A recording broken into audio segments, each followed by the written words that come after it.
Hello students, Chitransh exam में आप सभी का स्वागत है।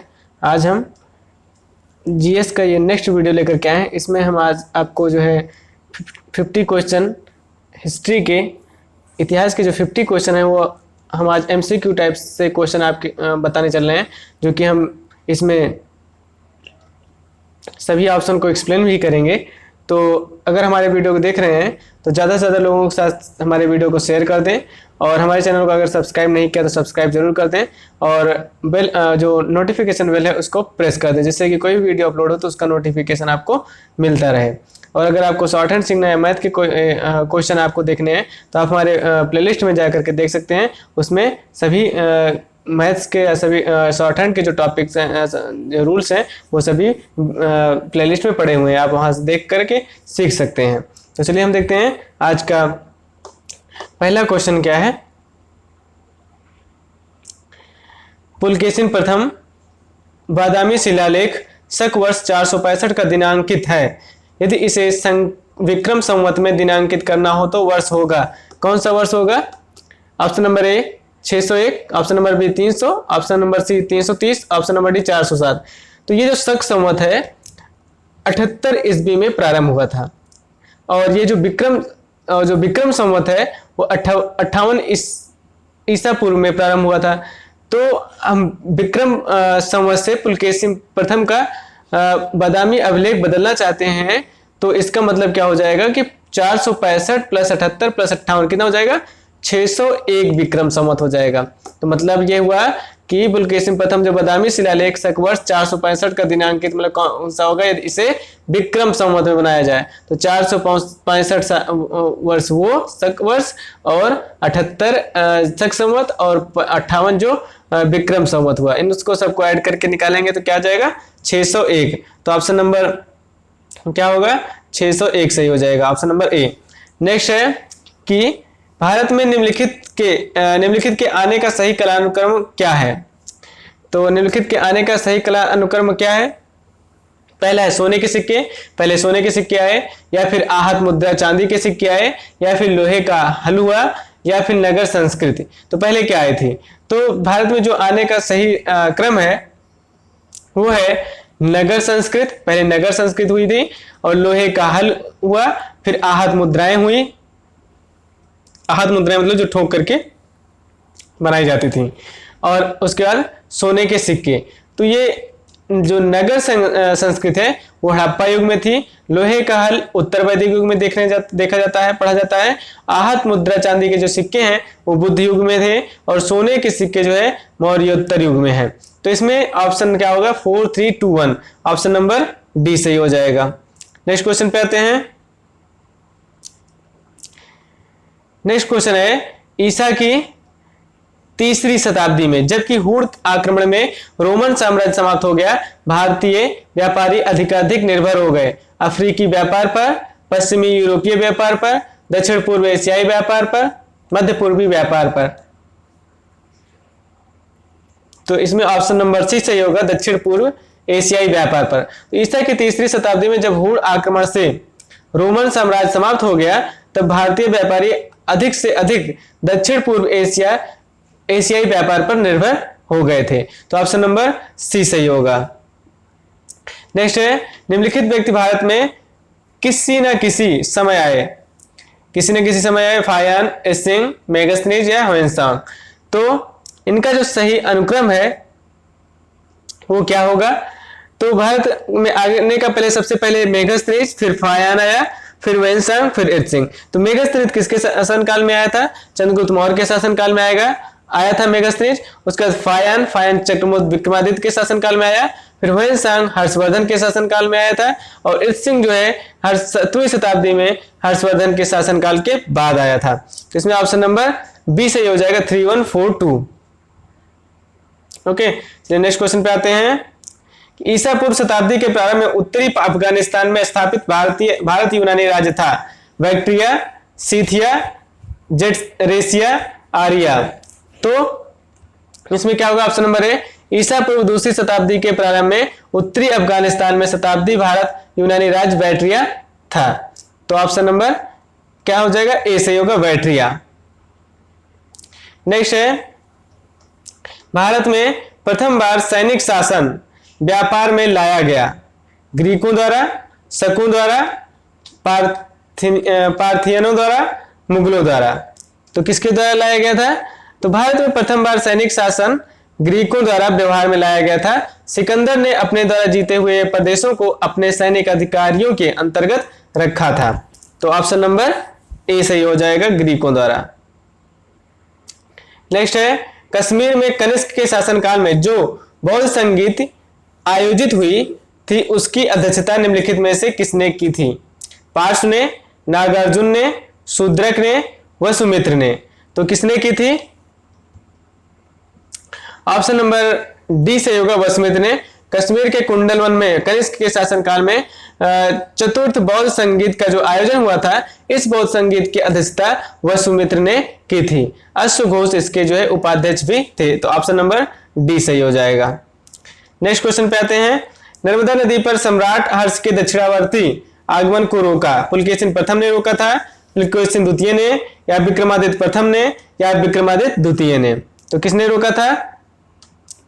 तो हर्षवर्धन के दक्षिण की ओर प्रस्थान को नर्मदा नदी पर चालुक्य शासक पुलकेशिन द्वितीय ने रोका था। ऑप्शन नंबर बी सही हो जाएगा। नेक्स्ट है,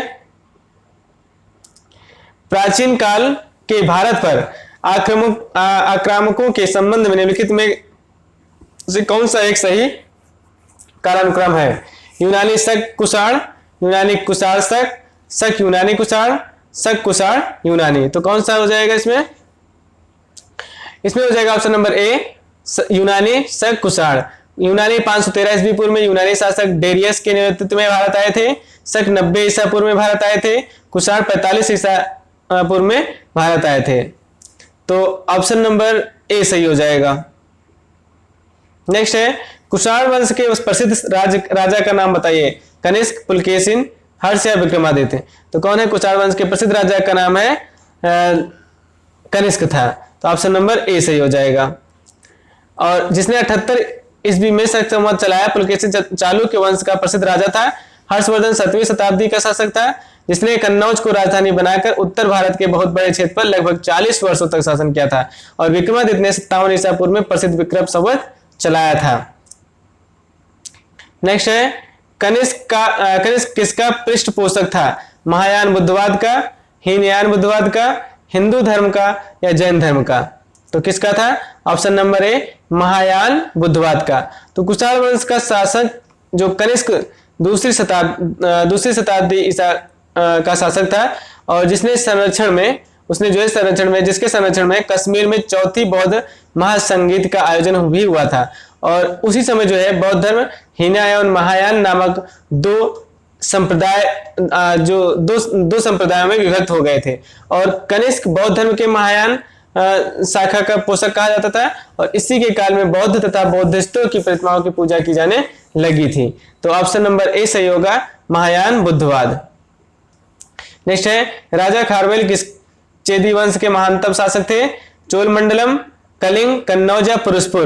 तो किसमें है? Option number B, Kalinga. Kharavela महामेघवाहन चेदी वंश का तृतीय महान सम्राट था, जिसने हाथी गुम्फा अभिलेख के अनुसार 193 से 170 ईसा पूर्व तक कलिंग पर शासन किया। खारवेल को कलिंग चक्रवर्ती भी कहा जाता है, और ये जैन मतावलंबी था। ऑप्शन नंबर बी सही होगा, कलिंग। नेक्स्ट पे, पुलकेशिन द्वितीय किसका महानतम शासक था? कांची के पल्लव, तमिलनाडु के चोल, वादामी के चालुक्य, कल्याणी के चालुक्य? तो इसमें ऑप्शन नंबर सी सही होगा, पुलकेशिन द्वितीय बादामी के चालुक्य वंश का शासक था, जिसने अपने चाचा मंगलेश की हत्या करने के बाद 610 से 642 ईस्वी तक शासन किया। उसने उत्तर भारत के महान शासक हर्षवर्धन को नर्मदा तट पर पराजित किया था। तो ऑप्शन नंबर सी सही हो जाएगा। नेक्स्ट है, गांधार कला किसके अधीन फली फूली? गुप्त काल के, मौर्य काल के, कुषाण काल के, या सातवाहन काल के? तो गांधार कला जो है का विकास सर्वाधिक कुषाण काल में हुआ था। कनिष्क के काल में गांधार कला अपने सबसे ऊंचाई पर थी। सांची एवं भरहुत में कनिष्क द्वारा निर्मित स्तूप गांधार कला का उदाहरण है, और इस कला को महायान धर्म के विकास से प्रोत्साहन मिला। तो ऑप्शन नंबर सी सही होगा, कुषाण काल। नेक्स्ट क्वेश्चन है चालुक्य मलखेड़, मिलान करना है। चालुक्य मलखेड़, होयसाल वतापी, राजकोट वारंगल, काकतीय द्वार समुद्र। तो इसमें जो है चालुक्य जो होगा वतापी होगा, होयसाल होगा ये द्वार समुद्र, राजकोट मलखेड़, काकतीय वारंगल। तो इसमें ऑप्शन नंबर सी सही हो जाएगा 2413। नेक्स्ट क्वेश्चन है निम्नलिखित में से कौन सा प्राचीन भारतीय सम्राट नीचे उसकी राजधानी के साथ गलत जोड़ के रूप में अंकित है? मौर्य, पाटलिपुत्र, पांड्य, मदुरई, पल्लव, वेल्लौर, काकतीय, वारंगल। इसमें जो है पल्लव वंश की जो राजधानी थी कांचीपुरम थी, जो पलार नदी के किनारे स्थित है। ठीक है, उसके बाद कांचीपुरम कैलाश मंदिर, कांचीपुरम कैलाश मंदिर, वैकुंठ पेरुमल मंदिर और कामाक्षी अम्मन मंदिर और वरदराज मंदिर तथा एकांबर नाथ जैसे मंदिरों के लिए प्रसिद्ध है। तो ऑप्शन नंबर इसमें कौन सा हो जाएगा? ऑप्शन नंबर सी से हो जाएगा पल्लव वेल्लौर। पल्लव वेल्लौर जो है गलत जोड़ के साथ अंकित है। तो नेक्स्ट निम्नलिखित में से कौन सा शिलालेख चालुक्य सम्राट पुलकेशिन द्वितीय से संबंधित है? हाथीगुम्बा, एहोल, नासिक और मास्की। तो किसके साथ है? ऑप्शन नंबर बी सही होगा, एहोल। एहोल शिलालेख चालुक्य सम्राट पुलकेशिन द्वितीय से संबंधित है। हाथीगुम्बा, नासिक तथा मास्की क्रमशः राजा खारवेल, गौतमी, वलश्री तथा अशोक से संबंधित है। नेक्स्ट है विना वेगार के किसने सुदर्शन झील का जीर्णोद्धार कराया? चंद्रगुप्त मौर्य, बिंदुसार, अशोक, रुद्रदामन प्रथम। तो किसने कराया? तो ऑप्शन नंबर डी सही होगा, जूनागढ़ अभिलेख।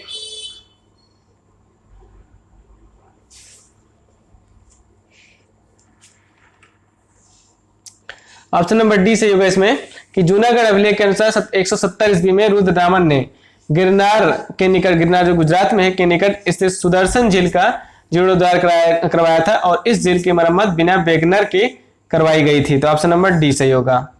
नेक्स्ट है उत्तरी तथा उत्तरी पश्चिमी भारत में सर्वाधिक संख्या में तांबे के सिक्के जारी किए गए थे। इंडो ग्रीक ने, कुषाणों ने, शकों ने, प्रतिहारों ने। तो किसने किया था? ऑप्शन नंबर बी सही, ऑप्शन नंबर बी सही होगा, इसमें कुषाणों ने किया था।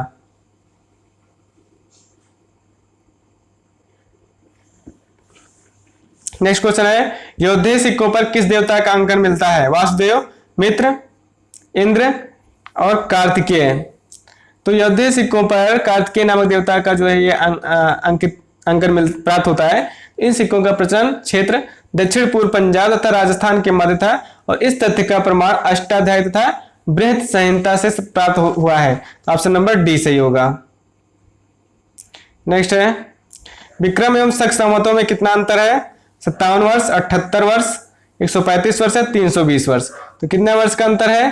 तो आधुनिक समय में वैश्विक स्तर पर ग्रेगोरियन कैलेंडर पर प्रयोग होता है। विक्रम संवत की शुरुआत 57 ईसा पूर्व हुई थी और शक संवत का प्रारंभ 78 ईस्वी में हुआ था। ग्रेगोरियन कैलेंडर में 57 जोड़ने पर विक्रम संवत तथा 78 घटाने पर शक संवत प्राप्त होता है। जैसे कि बताया गया है कि जैसे कि अभी जो वर्तमान समय चल रहा है, जैसे कि 2021 चल रहा है, 2021 तो हमें विक्रम संवत निकालना है, तो उसमें हम 75 ऐड कर देंगे, तो जो आ जाएगा 75 ऐड कर देंगे, तो 2020 में 75 ऐड करेंगे तो 296 हो जाएगा। तो ये विक्रम संवत हो जाएगा। और शक संवत निकालना है तो हम उसको माइनस कर देंगे, तो क्या हो जाएगा? वो शक संवत हो जाएगा। उतना कितना माइनस कर देंगे? 78 माइनस कर देते हैं। ठीक है, तो यही जो होता है शक संवत और विक्रम संवत का बीच का जो अंतर है, विक्रम संवत और शक संवत का, वो कितने का जो आएगा वही डिफरेंस। जैसे कि विक्रम संवत और शक संवत में कितने वर्षों का अंतर है? तो इसमें ऑप्शन नंबर सी सही होगा, 135 वर्षों का।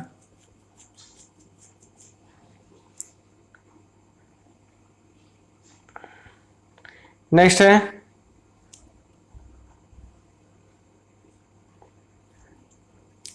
निम्नलिखित में से कौन सा वर्ष दिसंबर 2009 में शक संवत का वर्ष होगा? तो शक संवत का कौन सा वर्ष होगा? मैंने बताया था कि उसमें से कितना माइनस कर देते हैं? 78 माइनस कर देते हैं। तो 2009 में 78 माइनस अगर कर देते हैं तो 1931 हो जाएगा। तो ऑप्शन नंबर ए सही हो जाएगा। उसके बाद निम्नलिखित में से कौन एक कनिष्क के दरबार से संबंधित नहीं था? अशुघोष, चरक, नागार्जुन, पतंजलि। तो कौन था सुघोष के संबंध नहीं रखता था? Option number D Patanjali. Next है, निम्नलिखित में से कौन सा शासक वर्ण व्यवस्था का रक्षक कहा जाता था? पुष्यमित्र सिंह, खारवेल, गौतमीपुत्र सातकर्णी, वासुदेव। तो कौन है इसमें? ऑप्शन नंबर सी सही होगा, गौतमीपुत्री सातकर्णी। ऑप्शन नंबर सी सही होगा। गौतमीपुत्र सातकर्णी मतलब सातवाहन शासक ने छिन्न भिन्न होती तुर्यवर्ण व्यवस्था को पुनर्व्यवस्थापित किया था तथा जातीय सम्मिश्रण को रोका था। नेक्स्ट है, किस चीनी जनरल ने कनिष्क को हराया था? पांचाओ, पानयांग, शिवांगटी, होटी। चीनी इतिहास के अनुसार कनिष्क ने हान वंश की राजकुमारी से विवाह हेतु प्रस्ताव भेजा था, परंतु इस प्रस्ताव को अस्वीकार कर दिया गया था। इससे नाराज कनिष्क ने उसके राज्य पर आक्रमण कर दिया था और लेकिन जो है इस अभियान में कनिष्क सफल नहीं हुआ। तो इसमें ऑप्शन नंबर ए सही होगा, पांचाऊ। नेक्स्ट है, बाल विवाह की प्रथा आरंभ हुई थी कहां से? मौर्य काल में, कुषाण काल में, गुप्त काल में, हर्षवर्धन के काल में। तो किसके काल में बाल विवाह की प्रथा की शुरुआत कुषाण काल में हुई थी और इस काल में कन्या विवाह की आयु 8 वर्ष थी, 8 से 10 वर्ष थी। स्त्रियों का उपनयन संस्कार बंद कर दिया गया था जिससे स्त्रियों की सामाजिक स्थिति कम हो गई थी। ऑप्शन नंबर बी सही होगा। नेक्स्ट क्वेश्चन पे आते हैं, जो कला शैली भारतीय और यूनानी आकृति का सम्मिश्रण है उसे कहते हैं शिखर, वेरा, गांधार, नागर। तो इसमें ऑप्शन नंबर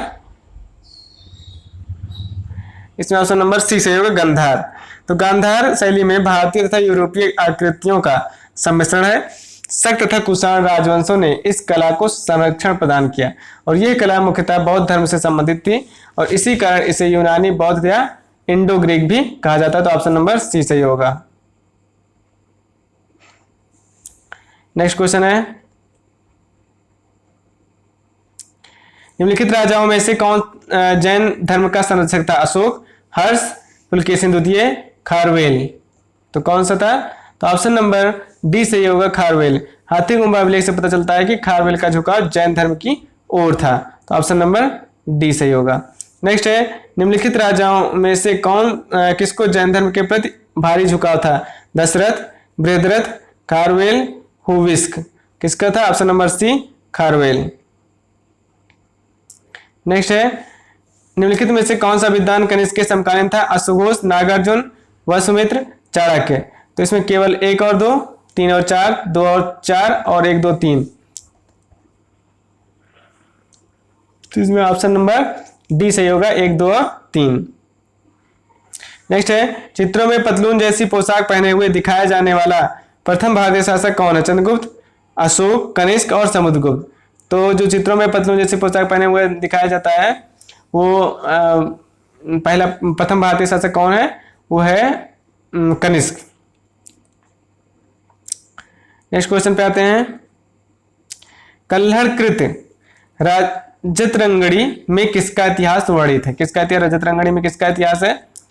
तो रजतरंगड़ी में गुजरात, बंगाल, कश्मीर या पंजाब।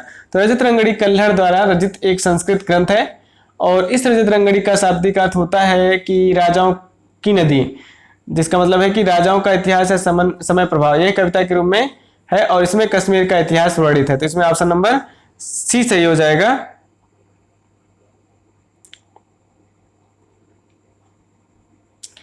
इसमें ऑप्शन नंबर सी सही हो जाएगा, कश्मीर। नेक्स्ट क्वेश्चन पे आते हैं, पतंजलि कौन था? तो योगाचार संप्रदाय एक दार्शनिक था, आयुर्वेद पर एक पुस्तक का लेखक था, मध्यमिका संप्रदाय का एक दार्शनिक था, पाणिनि के संस्कृत व्याकरण का टीकाकार था। पतंजलि योग सूत्र के रचनाकार हैं जो हिंदुओं के 6 दर्शनों में से एक हैं। पतंजलि ने पाणिनि के अष्टाध्यायी पर अपना टीका लिखी जिसे महाभाष्य का नाम दिया। इनका काल कोई 200 ईस्वी पूर्व माना जाता है। तो वही ऑप्शन नंबर डी से जो पतंजलि योग सूत्र के रचनाकार हैं जो हिंदुओं के 6 दर्शनों न्याय, वैशेषिक, सांख्य, योग, मीमांसा, वेदांत में से एक है। पतंजलि ने पाणिनि के अष्टाध्यायी पर अपनी टीका लिखी थी। तो ये ऑप्शन नंबर डी सही हो जाएगा इसमें। नेक्स्ट क्वेश्चन पे आते हैं कि प्रथम शताब्दी ईसा में निम्नलिखित में से कौन सी एक वस्तु रोम में को किए जाने वाले भारतीय निर्यात की एक प्रमुख वस्तु नहीं थी? काली मिर्च, जटामांसी, कर्पूर, जायफल। तो इसमें ऑप्शन नंबर डी सही हो जाएगा, जटामांसी। तो प्रथम शताब्दी ईसा पूर्व में रोम को भारत से किए जाने वाले निर्यात की वस्तुएं काली मिर्च, जटामांसी, कर्पूर, जायफल इत्यादि। ऑप्शन नंबर बी सही हो जाएगा। नेक्स्ट क्वेश्चन है, पाणिनि के अष्टाध्यायी, पतंजलि के महाभारत तथा जयादित्य के काशिका वृत्ति का संबंध किससे है? विधि के सिद्धांत, सौम्य विज्ञान के सिद्धांत, व्याकरण के सिद्धांत, भाषा विज्ञान के सिद्धांत। इसमें ऑप्शन नंबर सी सही हो जाएगा, व्याकरण के सिद्धांत। नेक्स्ट क्वेश्चन पे आते हैं, निम्नलिखित में से कौन से कथन सही है?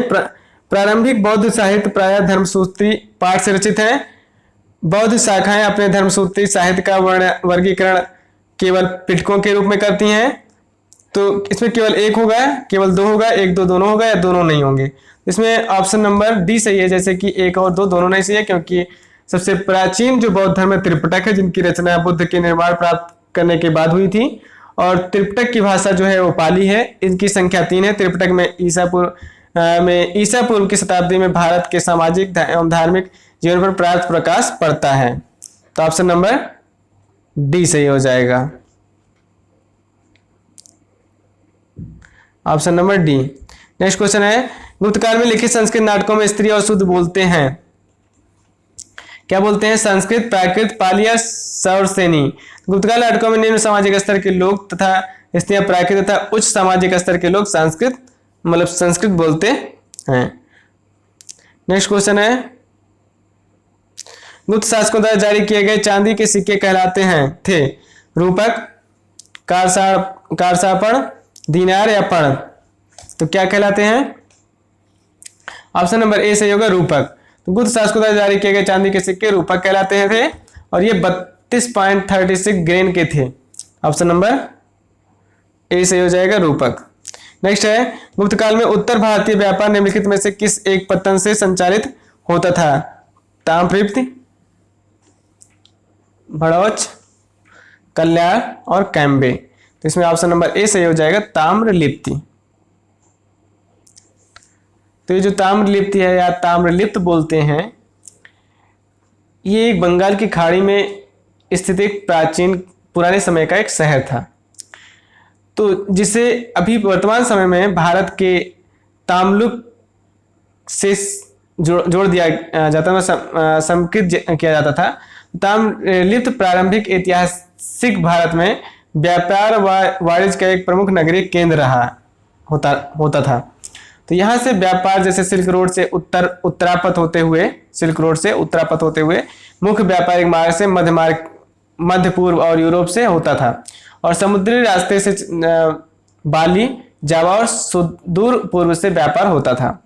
तो इसमें ऑप्शन नंबर सी सही होगा, ए सही होगा। नेक्स्ट क्वेश्चन पे आते हैं कि प्राचीन भारत का प्रसिद्ध शासक कौन था जिसने अपने जीवन के अंतिम दिनों में जैन धर्म अपना लिया था? समुद्रगुप्त, बिंदुसार, चंद्रगुप्त, अशोक। तो इसमें कौन सही हो जाएगा? ऑप्शन नंबर सी सही होगा। चंद्रगुप्त मौर्य ने अपने जीवन के अंतिम दिनों में जैन साधु भद्रबाहु से जैन धर्म की दीक्षा लेकर जैन धर्म स्वीकार कर लिया तथा 298 ईसा पूर्व में श्रवणबेलगोला स्थित चंद्रगिरी पहाड़ी पर उपवास द्वारा अपना शरीर त्याग दिया था। उपवास द्वारा शरीर त्याग की इस विधि को ही जैन धर्म में संलेखन कहा गया है। तो इसमें ऑप्शन नंबर सी सही होगा, चंद्रगुप्त। नेक्स्ट है, गुप्त वंश ने अवधि में शासन किया। किस अवधि में शासन किया था? 319 से 500, 319 से 324, 325 से 75 और 566 से 593। तो ऑप्शन नंबर ए सही हो जाएगा, 319 से 500। नेक्स्ट क्वेश्चन पे आते हैं, भारत का नेपोलियन किसे कहा जाता था? चंद्रगुप्त मौर्य, चंद्रगुप्त द्वितीय, विक्रमादित्य, अशोक महान, समुद्रगुप्त। तो किससे कहा जाता था? तो ऑप्शन नंबर डी सही होगा, समुद्रगुप्त की वीरता तथा युद्ध में कुशलता को देखकर इतिहासकार विसेंट स्मिथ ने उसे भारतीय नेपोलियन कहा है। ऑप्शन नंबर डी सही हो जाएगा। नेक्स्ट क्वेश्चन पे आते हैं, प्राचीन भारत का नेपोलियन किसे कहा जाता है? चंद्रगुप्त मौर्य, पुष्यमित्र, कनिष्क या समुद्रगुप्त। तो ऑप्शन नंबर डी से समुद्रगुप्त की वीरता तथा युद्ध में कुशलता को देखकर इतिहासकार विसेंट स्मिथ ने उसे भारतीय नेपोलियन कहा। ऑप्शन नंबर डी सही हो जाएगा। नेक्स्ट क्वेश्चन है कि परम भागवत उपाधि धारण करने वाला प्रथम गुप्त शासक था? चंद्रगुप्त प्रथम, समुद्रगुप्त, चंद्रगुप्त द्वितीय, रामगुप्त। तो इसमें कौन सही हो जाएगा? तो ऑप्शन नंबर सी सही होगा। चंद्रगुप्त द्वितीय ने परम भागवत की उपाधि धारण की थी और इसके शासनकाल को स्वर्ण काल कहा जाता है। इसी काल में कला तथा साहित्य के क्षेत्र में बहुत प्रगति हुई थी। तो इसमें ऑप्शन नंबर सी सही हो जाएगा। नेक्स्ट क्वेश्चन है, दिल्ली की कुव्वत उल इस्लाम मस्जिद के प्रांगण में उन्नत प्रसिद्ध लौह स्तंभ किसकी स्मृति में है? अशोक, चंद्र, हर्ष, अलंगपाल। तो किसके? तो इसमें आंसर ना होगा बी, चंद्र। नेक्स्ट क्वेश्चन है, हुणों ने भारत पर आक्रमण किया था? चंद्रगुप्त द्वितीय के शासनकाल में, कुमारगुप्त के शासनकाल में, स्कंदगुप्त के शासनकाल में, बुद्धगुप्त के शासनकाल में। तो इसमें ऑप्शन नंबर ए सही होगा। स्कंदगुप्त के शासनकाल में हुणों का प्रथम आक्रमण हुआ था और परंतु वे सफल नहीं हुए। स्कंदगुप्त के देहांत के बाद 6वीं शताब्दी के प्रारंभ में भारत के उत्तर पश्चिमी भाग में हुणों ने अपना आधिपत्य जमाना शुरू कर दिया था। तो ऑप्शन नंबर ए सही हो जाएगा। नेक्स्ट क्वेश्चन पे आते हैं, गुप्त सम्राट जिसने हुणों को पराजित किया थे, क्या थे? समुद्रगुप्त, चंद्रगुप्त द्वितीय, स्कंदगुप्त, रामगुप्त। तो इसमें ऑप्शन नंबर ए सही हो जाएगा, समुद्रगुप्त। नेक्स्ट क्वेश्चन है, गुप्त साम्राज्य के पतन के विभिन्न कारण थे? क्या कारण थे? कौन से कारण और इन निम्नलिखित में से कौन सा कारण नहीं है? हूणाक्रमण, प्रशासन का सामंतीय ढांचा, उत्तरवर्ती गुप्तों का बौद्ध धर्म स्वीकार करना, अरब आक्रमण। तो अरब आक्रमण, तो इसमें ऑप्शन नंबर डी सही हो जाएगा कि अरब आक्रमण, हूण आक्रमण, प्रशासन का सामंतीय ढांचा तथा उदारवर्ती गुप्तों का बौद्ध धर्म में शामिल होने से गुप्त साम्राज्य पतोन्मुखी हो गया था। अरब आक्रमण का इस घटना से कोई संबंध नहीं है क्योंकि अरब आक्रमण का काल जो बहुत ही बाद का है। तो ऑप्शन नंबर डी सही हो जाएगा, अरब आक्रमण। नेक्स्ट क्वेश्चन है कि रजत सिक्के जारी करने वाला प्रथम शासक था, गुप्त शासक था? चंद्रगुप्त प्रथम, समुद्रगुप्त, चंद्रगुप्त द्वितीय, कुमारगुप्त। तो कौन सा इसमें? ऑप्शन नंबर सी सही होगा, चंद्रगुप्त द्वितीय, जिससे चंद्रगुप्त विक्रमादित्य भी कहा जाता है। उसने रजत सिक्कों को जारी किया था और ये सिक्के शक मुद्राओं के अनुकरण करने वाले करके बनाए गए थे। तो ऑप्शन नंबर सी सही हो जाएगा, चंद्रगुप्त द्वितीय। नेक्स्ट है, गुप्तकाल में गुजरात, बंगाल, दक्कन एवं तमिल राष्ट्र में स्थित केंद्र किससे संबंधित था? वस्त्र उत्पादन और बहुमूल्य कण एवं रत्न, हस्तशिल्प, अफीम खेती। तो किससे? ऑप्शन नंबर ए सही हो जाएगा इसमें, वस्त्र उत्पादन। गुप्तकाल में वस्त्र उद्योग काफी विकसित है। इसके उत्पादन केंद्र गुजरात, बंगाल, दक्कन तथा तमिल क्षेत्र में स्थित थे। तो ऑप्शन नंबर ए सही होगा। नेक्स्ट क्वेश्चन है, गुप्तकाल में उत्तर भारतीय व्यापार निम्नलिखित में से बंदरगाह से संचालित होता था? भरूच, कल्याण, खंभात, ताम्रलिप्त। तो किससे? तो ऑप्शन नंबर डी सही हो जाएगा, ताम्रलिप्त। तो गुप्तकाल में उत्तर भारतीय व्यापार ताम्रलिप्त से संचालित होता था। यह बंदरगाह मिदनापुर जिले के तामलुक नाम स्थान पर स्थित है। ऑप्शन नंबर डी सही हो जाएगा। नेक्स्ट है, चंद्रगुप्त के 9 रत्नों में से निम्न में से कौन फलित ज्योतिष से संबंधित था? वररुचि, शंकु, छपड़क, अमर सिंह। तो इसमें ऑप्शन नंबर सी सही हो जाएगा, चंद्रगुप्त विक्रमादित्य के 9 रत्न कौन से थे? कालिदास, धन्वंतरी, वराहमिहिर, अमर सिंह, शंकु, छपड़क, वररुचि और बेताल भट्ट तथा घटकरपर। तो ये सभी थे। ऑप्शन नंबर सी सही होगा। नेक्स्ट क्वेश्चन है, तो ये सभी क्वेश्चन एमसीक्यू टाइप्स के मैंने जो आपको आज बताए, ये सभी बहुत ही इंपॉर्टेंट हैं। जो भी आपका एग्जाम होने वाला हो, वनडे एग्जाम, जो भी वनडे एग्जाम होगा उसके लिए बहुत ही इंपॉर्टेंट है, चाहे यूपीपीसीएस हो, यूपीएससी हो और वनडे एग्जाम यूपी लेखपाल, यूपीएसआई, इन सभी के लिए बहुत ही इंपॉर्टेंट है। आप हमारे वीडियो को देखते रहें, इससे आपको हिस्ट्री के जितने भी एमसीक्यू टाइप्स के क्वेश्चन हैं वो कंप्लीट प्रिपेयर हो जाएं। और हमारे वीडियो को ज़्यादा से ज़्यादा लोगों के साथ शेयर जरूर करें और सब्सक्राइब नहीं किया हमारे चैनल को तो सब्सक्राइब जरूर कर दें। तो हम इसके बाद हम नेक्स्ट वीडियो लेकर के आएंगे। तब तक हमारे वीडियो को देखते रहें, लाइक करें, शेयर करें और सब्सक्राइब करें। थैंक यू, धन्यवाद।